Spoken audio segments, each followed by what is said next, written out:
Na pobudo zavoda Otok iz Kostanjevice na Krki, v katerem si med drugim prizadevajo za razvoj novih izdelkov, je lan zasadil kmetovalec iz okolice Šentjerneja Pavel Hrovat. Gospa me je poklicala, če bi to hotel narediti, sem pač tele 2 njive nismo še zasijane, sicer smo pripravljeni za koruzo, ampak ker imam dosti drugih površin za koruzo, sem pač rekel, bom probal.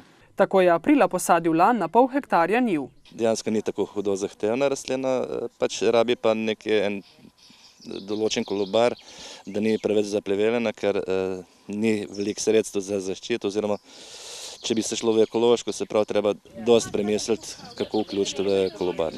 Zaenkrat se je za sajenje lanu odločil zgolj Hrvat, v zavodu Otok pa so si lan zastavili kot dolgoročni projekt, ki naj bi prihodnje leto zaživel tudi na Hrvaškem.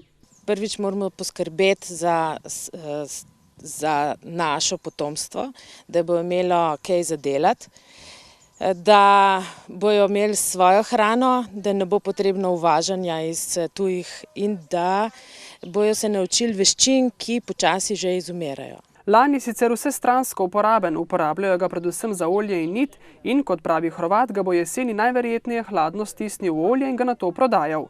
Nedvomno pa je lan zanimiv tudi v turističnem smislu, saj je le malo rastlin, ki cvetijo v modri barvi, in še to zgolj nekaj dni.